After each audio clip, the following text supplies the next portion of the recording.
जय जन जय गण जय मन के साथ सिद्धांत प्रणाम। आप देख रहे हैं कलम की आन, भारत की शान, सिद्धांत संग्राम।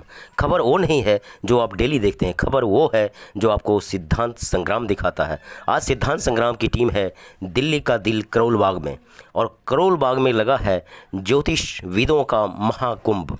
जी हाँ, कहते हैं कि साइंस और टेक्नोलॉजी के साथ व्यक्ति और व्यक्तित्व के विकास के साथ साथ कहीं न कहीं समस्याएं भी आती हैं, लेकिन अगर समस्याएं आती हैं तो वहाँ प्रतिबद्ध नज़र आती हैं अरुणा जैन, अरुणा जैन, एस्ट्रो ब्रजभूषण शर्मा जैसे दिग्गज, जिन्होंने वीरा उठाया सारे भारतवर्ष के दिग्गज एस्ट्रोलॉजी वास्तुशास्त्र विशेषज्ञों को जोड़ने का, महाकुंभ आयोजित करने का। लेकिन ये बहुत ही मुश्किल काम, लेकिन कहते हैं कि अगर जुनून हो तो कोई भी काम असंभव तो होता ही नहीं है। और ख़ास करके अरुणा जैन और ब्रजभूषण के दोनों के काम करने के तरीके की बात करें तो दोनों का काम करने का तरीका बिल्कुल अव्वल है, सबल है, जो सभी ज्योतिषियों को, सभी वास्तुशास्त्र विशेषज्ञों को जोड़ता है। कुछ नया, क्या कुछ और नया हो सकता है एक बेहतर दिल्ली, एक बेहतर भारत, एक बेहतर विश्व के लिए। नमस्कार, आज सिद्धांत संग्राम की टीम है करोल बाग में और हमारे साथ हैं अरुणा जैन। अरुणा जैन का मतलब वो व्यक्ति, वो हस्ती, वो नारी शक्ति जो सचमुच में एक जिजीविषा, एक उत्साह, एक उमंग, एक वो पारी जो सचमुच में हर नारी के लिए प्रेरणा स्रोत है। और आज बात कर रहा हूँ वास्तुशास्त्र से जुड़ा हुआ, बिना तोड़ फोड़ के, खास करके शहरी संस्कृति में एक मुद्दा होता है कैसे तोड़ना, कैसे हटाना, कैसे जोड़ना। तो इन विषयों को अगर किन्हीं ने समझा है दिल से, हृदय से इन समस्या के समाधान के लिए, तो अरुणा जैन जी, और इसी विशेषज्ञता को शेयर करके कैसे दिल्ली और भारत के लिए कुछ नया किया सकता है, खास करके मेट्रोपॉलिटन सिटी में। तो आइए हम बिना किसी लाग लपेट के डायरेक्ट चलते हैं अरुणा जी से और जानते हैं कि इस तरह का जो महाकुंभ लगा वास्तुशास्त्र को लेकर, आपकी काफ़ी मशक्क़त, आपका मेहनत, प्यार, स्नेह सब कुछ दिख रहा है पूरा। बैठे सभी लोग और जिनसे भी बात हुई सब ने दिल से कहा थैंक्स अरुणा जैन। आखिर ये शब्द बहुत कुछ कहते हैं, बहुत मायने रखते हैं। कितने दिनों और महीनों की तपस्या आपने की होगी तो ये शब्द फैन क्लब के निकलते हैं। थैंक्स अरुणा जैन जी। नमस्कार विद्रोही जी, आपसे मैं पहले भी मिली थी और आज भी मिली हूँ, तो आपको देखकर जो एनर्जी आती है, ऊर्जा आती है, उसके लिए बहुत बहुत धन्यवाद। और जो आपने एक बहुत अच्छी बात बोली कि महानगरों में आजकल अपार्टमेंट्स हो गए हैं, फ्लैट्स हो गए हैं, और वो सारे के सारे एक ही डिज़ाइन में बने होते हैं, तो कुछ लोगों को उसी फ्लैट में तरक्की होती है और कुछ लोग उसी फ्लैट में डाउन चले जाते हैं। तो ऐसा क्यों होता है और हम उसके लिए क्या रेमेडी कर सकते हैं? ऐसा इसलिए होता है कि किसी की कुंडली में कोई ग्रह बहुत अच्छा होता है, बहुत अच्छा रिजल्ट दे रहा होता है। सपोज किसी की कुंडली पे शनि ग्रह बहुत अच्छा रिजल्ट दे रहा है, तो उनके लिए साउथ के मकान सूट करेंगे। वो वास्तु के अनुसार अगर नॉर्थ का मकान ले लेते हैं उनको सूट नहीं करेगा। तो इसलिए कुंडली और वास्तु जब दोनों इकट्ठे मिलते हैं तो एक बहुत अच्छा रिजल्ट आता है। और जिन लोगों का घर ऐसा बन गया है कि जहाँ कुछ तोड़ फोड़ नहीं की जा सकती, तो वहाँ हम कुछ वास्तु रेमेडीज़ कराते हैं। जैसे कि अगर आपके घर में टॉयलेट साउथ ईस्ट में बन गया है, अब साउथ ईस्ट या नॉर्थ ईस्ट में जो टॉयलेट्स होते हैं वो सबसे ख़राब रिजल्ट देते हैं। आपकी इनकम के स्थान होते हैं, इनकम ड्रेन आउट हो जाती है, पैसे जुड़ नहीं पाते, किसी भी प्रकार की संपत्ति नहीं बना पाते, पति पत्नी में विवाद रहते हैं। तो उनके लिए हमने बहुत ही अच्छी रेमेडी एक बनाई हुई है। अगर आप वो रेमेडी करते हैं तो आपको उस जोन से रिलेटेड जो नेगेटिविटी आ रही है वो ठीक हो जाती है जी। अगर आज की बात करें तो आज कितने वास्तुशास्त्र विशेषज्ञों की जमघट मेला ये महाकुंभ? आज हमने एक वर्कशॉप रखी है और इसमें जो मेन वक्ता है वो फिरोजपुर से आए हैं, नवदीप सेठी जी। और आज हमने स्पेशली ऑरा स्कैनर पर और न्यूमरोलॉजी से वास्तु कैसे देखें उस विषय पर हमने आज एक वर्कशॉप रखी है। और 50 से 60 लोगों की एक वर्कशॉप है, क्योंकि सम्मेलन में हम ज़्यादा लोगों को बुलाते हैं, लेकिन वर्कशॉप एक क्लास की तरह होती है, तो उसमें 50 से 60 व्यक्ति ही ठीक से पढ़ पाते हैं जी। तो कितना मुश्किल लगता है कि अंकशास्त्र के माध्यम से वास्तु के बारे में जानना, उसका समाधान? जी। मुश्किल नहीं होता। जैसे किसी की भी कोई डेट ऑफ बर्थ होती है, जैसे विद्रोही जी आपकी डेट ऑफ बर्थ क्या है आप बताएंगे? 5 मार्च। 5 मार्च 1975 उनकी डेट ऑफ बर्थ है। तो इसमें 5 अंक भी है, 7 अंक भी है, 9 भी है, 1 भी है और 3 भी है। लेकिन इसमें 2 और 4 और 6 नहीं है। तो जब 2 नहीं होता तो फैमिली का सपोर्ट कम मिलता है, 4 नहीं होता तो बैंक बैलेंस नहीं बन पाता। अब आप बताएं आपके पास कितना बैंक बैलेंस है? मतलब ठीक ठाक नहीं। जी, तो जब 4 अंक नहीं होता तो बैंक बैलेंस नहीं बन पाता और 6 अंक नहीं होता तो इंसान लग्जरी लाइफ नहीं जी पाता। कहीं ना कोई उसकी इच्छा रहती है मैं बड़ी कार खरीदूं, मैं हवाई जहाज में घूमूं या मैं बहुत अच्छे ब्रांड के कपड़े पहनूं। अगर 6 अंक नहीं है तो वो ऐसा नहीं कर पाते। और वो जो अंक मिसिंग होते हैं उनकी हम रेमेडी कराते हैं, क्योंकि हवा, पानी, धूप सबका अधिकार है, सबको लग्जरी मिलनी चाहिए, सबको एक अच्छा जीवन शैली मिलनी चाहिए। जी, तो एक मैसेज आपने देखा कि लाइव इन्होंने बातें रखी और ये चुनौतीपूर्ण शब्द और मायने रखते हैं, और जो इन्होंने कहा मेरे बारे में बिल्कुल कटु सच है। मैं आपको बताते चलूँ, आप बताते दर्शकों को बताएं कि मैसेज क्या हो सकता है, कि कैसे किस तरह से अगर किन्हीं की समस्या है और अरुणा जैन जी से संपर्क करना चाहते हैं, मिलना चाहते हैं, अपनी समस्या का समाधान चाहते हैं। जी, मैं करोल बाग में रहती हूँ, तो आप मुझे यूट्यूब पर ढूंढ सकते हैं, फेसबुक पर ढूंढ सकते हैं, नहीं तो विद्रोही जी के थ्रू आप हमसे संपर्क कर सकते हैं। तो किसी भी प्रकार की समस्या है, बच्चों की शादी नहीं हो रही, कामकाज ठीक नहीं चल रहे, या बच्चे पढ़ नहीं रहे हैं, या कुछ ऐसी पारिवारिक समस्याएं चल रही है कि कोर्ट कचहरी में मैटर चल रहे हैं, प्रॉपर्टी के झगड़े चल रहे हैं, तो आप हमसे संपर्क कर सकते हैं। जो भी सिंपल से सिंपल रेमेडीज़ होंगी, समाधान होंगे, हम अवश्य आपको बताएं। हमारे साथ हैं वो व्यक्ति, वो हस्ती जो सचमुच में जोड़ने का काम करते हैं, समस्याओं को हटाने और व्यक्ति के व्यक्तित्व को, गुणों को जोड़ने का काम पंडित ब्रजभूषण शर्मा जी। पिछला भी आपने प्रोग्राम देखा, चैनल पर काफ़ी हिट रहा, और आज फिर सिद्धांत संग्राम के आग्रह पर कुछ सवालों का जवाब के साथ हम डायरेक्ट चलते हैं। पंडित ब्रजकिशोर शर्मा जी क्या कहते हैं, वो अंक ज्योतिषाचार्य भी हैं और कई सारे और जो मतलब हस्तरेखा और तमाम जो मानवीय प्रकृति के बीच जो समस्याएं होती हैं उन सबों के समाधान के साथ पंडित ब्रजकिशोर शर्मा जी हैं। तो आपको डायरेक्ट ले चलता हूं आज करोल बाग की वो पावन धरती जहां पर सानिध्य मिला पंडित ब्रजभूषण शर्मा। नमस्कार सर। नमस्कार। बोलिए सर, क्या जानना चाहते हैं आप, कैसे आए हमारे पास? जी, अगर आज की अगर बात करें तो कितने लोग और किस तरह के लोग का समागम हुआ और उसमें किन किन विषयों पर चर्चा हुई? हाँ सर, मैं बताना चाहता हूँ, ऐसा कोई व्यक्ति नहीं जो परेशान नहीं और ऐसी कोई समस्या नहीं जिसका कोई समाधान। क्या बात। ये संसार समस्याओं से भरा हुआ है और समस्याएं भी यही हैं और उनका समाधान भी। समस्या एक सोच है, समस्या कुछ नहीं है। किसी चीज की प्राप्ति हो जाए आनंद आ गया, प्राप्ति नहीं हुई तो दुखी हो गया। जबकि सच है, ना मिलने से कुछ सुख होता है, ना खोने से कुछ सुख होता है। सोचने का तरीका ही सही होता है, सोचने का तरीका ही गलत होता है। यही सुख दुख की परेशानी है। तो आपके पास शर्मा जी जैसे लोग आते हैं, तो बहुत बड़ी बात आपने कही बिल्कुल, कि आज की बड़ी परिस्थिति में आपका जो ये सोच है इसको कहीं न कहीं ज़मीन पर लाना, पहुंचाना, ये मीडिया का काम है।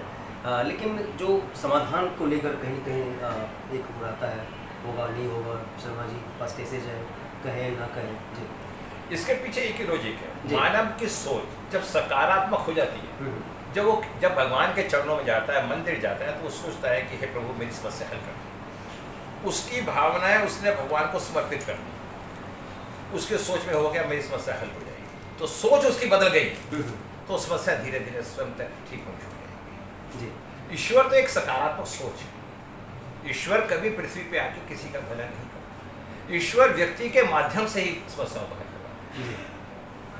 सोचने का तरीका ही अच्छा होगा तो आप परेशान नहीं होंगे, और सोचने के तरीके में ही कोई परेशानी आ जाए। आप सोचने लोगों को सामने कोई मूर्ति रखी है, रात का टाइम हो रहा है, आप वहां से गुजर रहे हैं और आप सोच रहे हो कि आतंकवादी है, मुझे गोली मार देगा। कुछ नहीं हो रहा, लेकिन आपके सोच ने आपको भयभीत कर दिया। हो सकता है वहां तक पहुंचे ना, मर के गिर जाओ।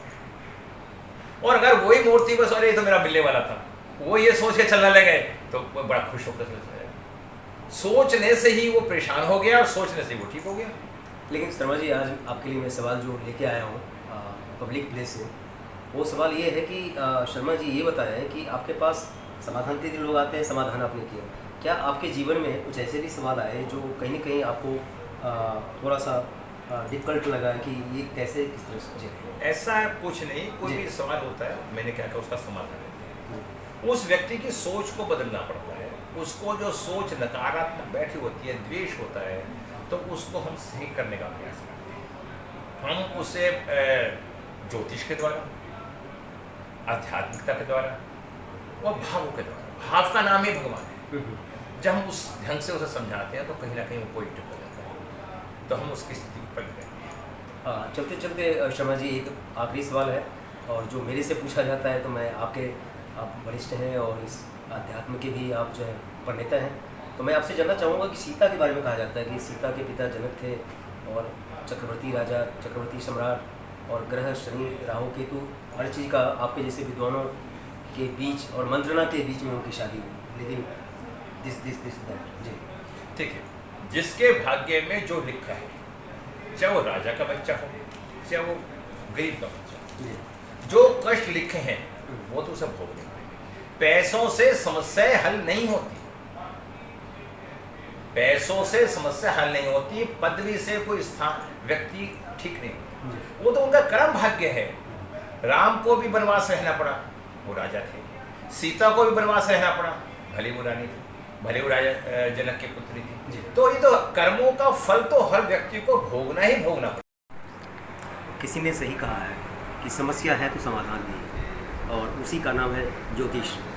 ज्योतिष ऐसा शब्द जो भारत से निकलकर आज विश्व में कहीं न कहीं अपना परचम लहरा रहा है, और उसका सूत्रधार अभी देख पा रहे हैं कि जो भी अनमोल रत्न आप देख पा रहे हैं, उन सब का योगदान ऋषि मुनियों से लेकर अब तक बढ़े चलो डटे रहो। और सचमुच में समस्या आने से पहले अगर उसके बारे में जानकारी हो और उसका समाधान निकल जाए, समझ सकते हैं कि साइंस और टेक्नोलॉजी के साथ कितना बड़ा मायने रखता है। साइंस तो नहीं, लेकिन साइंस से कम भी नहीं। बिना किसी लाग लपेट के आपको डायरेक्ट ले चलता हूँ एक ऐसे रत्न जिसे कहा जाता है अनमोल रत्न, बिना किसी लाग लपेट। जी सर, नमस्कार।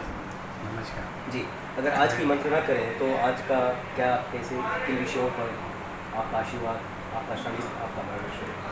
मैं अरुण बंसल जी फ्यूचर प्लानिंग का चेयरमैन हूँ और अखिल भारतीय ज्योतिष संस्था संघ का प्रेसिडेंट हूँ।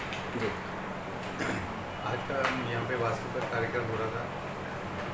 वास्तु में हम बता रहे थे कि क्या वास्तु के नियम, वास्तु के नियम जो है जी कैसे काम करते हैं और कौन से नियमों को हमें कितना पालन करना चाहिए। एक हम यहाँ पे बहुत बड़ी एग्जाम्पल दी गई कि वास्तु के नियमों में जो हम कहते हैं कि टॉयलेट जो है नॉर्थ ईस्ट में नहीं होना चाहिए, ये जो है नियम बहुत ज़्यादा प्रचलित है, लेकिन ऐसा देखा गया है कि वास्तु को ये ख़राब नहीं करता।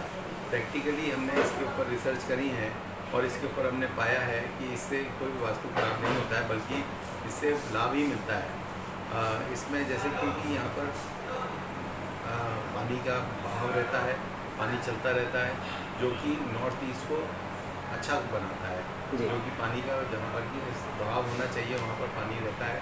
तो इसके कारण टॉयलेट जो है नॉर्थ ईस्ट में कभी भी ख़राब नहीं करता है।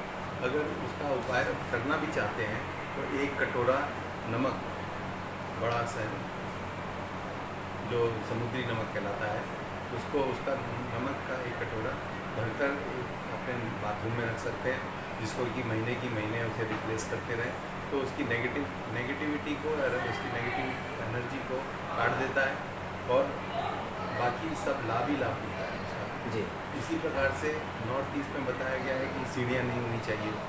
सीढ़ियाँ भी जो हैं बहुत अच्छी कहीं देखने में आई है।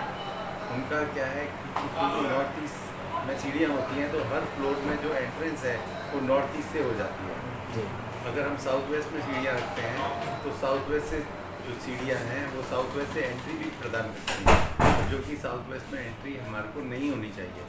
तो इसीलिए नॉर्थ ईस्ट में सीढ़ियाँ बहुत लाभकारी हैं, लेकिन हाँ एक ऊंचा नहीं होना चाहिए नॉर्थ ईस्ट।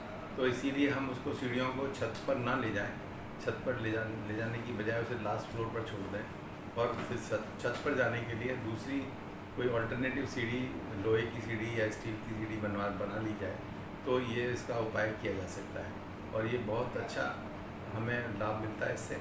नॉर्थ ईस्ट में सीढ़ियाँ हों तो हर फ्लोर में एंट्री आपको नॉर्थ ईस्ट से मिलती है। इसी प्रकार से कुछ उपाय ऐसे हैं जो कि हमें, जैसे साउथ वेस्ट में अगर मान लीजिए अंडरग्राउंड कुछ बना हुआ है तो या बेसमेंट बना हुआ है, तो उसके उपाय के लिए हमें जो साउथ वेस्ट है, जो डायरेक्शन है, वो राहु की डायरेक्शन है। राहु को साधने के लिए या तो राहु यंत्र लगाया जा सकता है, दीवार पर लगाया जा सकता है, या राहु के लिए गोमेद जो है रत्न बताया गया है। तो गोमेद को अपने किसी पिरामिड में भरकर और उसको दीवार के साथ लगा दिया जाए तो हमें वहाँ पे रत्न की एनर्जी भी प्राप्त होती है और उससे नेगेटिविटी कटती है। जी। तो ये एक बहुत ही बड़ा उपाय है। अरुण जी, मीडिया ये समझना चाह रहा है कि जो आपने इतनी सारी बातें और बिल्कुल ईजी वे में आपने बताया, जो हर व्यक्ति के लिए, हर मानव जाति के लिए कहीं न कहीं सुलभ हो सकता है, लेकिन मीडिया आपसे ये आग्रह कर रहे हैं कि बहुत सारे लोग चाहते हैं कि व्यक्तिगत तौर पर अरुण जी से मिलें, तो कहाँ मिलें, कैसे मिलें और क्या उसका चार्ज वगैरह क्या किस तरह से? जी। हमारा साउथ एक्स पे ऑफिस है, जी। A3 साउथ एक्स पार्ट 1, जी। वहाँ पे फ्यूचर पॉइंट के नाम से हमारा ऑफिस है। वहाँ पर मैं बैठता हूँ और वहाँ पर कोई भी आकर मिल सकता है। चार्जेस तो डिपेंड करता है कि 500 रुपये से लेके 1 लाख रुपये तक डिपेंड। इंडस्ट्री है तो थोड़ा ज़्यादा चार्जेस रहते हैं, एक हाउस का है तो उसका कम चार्जेस रहते हैं। तो इस प्रकार से वो चार्जेस की तो बात एक जी। क्या काम है उसके हिसाब से हो सकता है, जी। लेकिन फिर भी एक अच्छी बिना तोड़-फोड़ के वास्तु के उपाय करवाए जा सकते हैं। बिना तोड़-फोड़ के वास्तु दोषों को नष्ट किया जा सकता है। जी। अरुण जी, मीडिया ये समझना चाह रही है चलते चलते कि आपके आश्रम में, आपके ऑफिस में, आपके दरबार में जिसकी भी हाजिरी लग गई वो रोता हुआ गया, निराश गया, लेकिन हंसता हुआ गया, तो आखिर क्या एनर्जी, क्या पोटेंशियल, वो दीप शक्ति है, कहाँ से आती है? देखिए, शक्ति हर जगह उपलब्ध है, लेकिन उसको हमें चलायमान करना होता है। जी। वायु में भी शक्ति होती है। हम बोट चलाते हैं, वायु से बोट चलती हैं, तो उसमें भी क्या है कि जिस डायरेक्शन से हवा आ रही है उसी डायरेक्शन में बोट जाती भी है। जी। लेकिन उसके लिए हमें सिर्फ उसको डायरेक्शन को चेंज करने का फॉर्मूला आना चाहिए, पता होना चाहिए। तो इसी प्रकार से एनर्जी है, क्योंकि ग्रह की जो एनर्जी, ग्रह में एनर्जी है, उसको कैसे हमें स्टोर करना है या कैसे उसको चलायमान करना है, तो ये अगर हमारे पास फॉर्मूले हैं, वो फॉर्मूले छोटे ही होते हैं, बहुत छोटे होते हैं, जी। लेकिन एनर्जी तो वो जो है वही एनर्जी का रूप हमारी पॉजिटिव एनर्जी हो जाती है। नेगेटिव एनर्जी, पॉजिटिव एनर्जी कुछ नहीं होती। एनर्जी एनर्जी है। एनर्जी को नेगेटिव से पॉजिटिव बनाना एक छोटे से यंत्र का काम क्या होता बात है। है? जी। तो उस यंत्र से काम करके हम उसे पॉजिटिव एनर्जी बनाकर उसका लाभ ले सकते हैं। चलते चलते आयोजकों के लिए एक दो शब्द क्या हो सकते हैं, जिन्होंने इतना सुंदर मुहिम, एक आंदोलन इस विषय पर, जो रेमेडीज वास्तुशास्त्र में? देखिए, ये इस प्रकार के तो दोबारा पुनः होने चाहिए। जी। सम्मेलन होने चाहिए। इससे जो लोग ज्योतिष कर रहे हैं, वास्तु कर रहे हैं, उनके लिए भी एक तरह से रिवीजन हो जाता है, रिवीजन एक्सरसाइज हो जाती है। जो नए हैं उनको सीखने के लिए हो जाता है और उनका एक समागम हो जाता है। तो इससे एक मिलना जुलना हो जाता है, पता चलता है कौन क्या कर रहा है, किस प्रकार से दुनिया आगे जा रही है। तो इससे बहुत लाभ मिलता है, एक प्रोफेशनल को भी और एक नए विद्यार्थी को। जी। आप देख पा रहे हैं कि जितनी विद्वता है शर्मा जी ने बताया, और एक लाइन में बहुत कुछ शर्मा जी ने कहा था, और उससे ज़्यादा कहीं न कहीं अरुण बंसल जी के व्यक्तित्व में देखने को मिला, जो सचमुच में धीर वीर गंभीर और एक बदलती दिल्ली, भारत और विश्व के साथ संकल्प के साथ, जो सबसे बड़ी बात इनकी जो बाइट का रहा, वो सकारात्मक ऊर्जा, नकारात्मक ऊर्जा को सकारात्मक में बदलना। तो ऊर्जा होती है, नकारात्मक को सकारात्मक में बदलना। तो सचमुच में आप इस बात को ध्यान रखें, सचमुच में ऊर्जा होती है।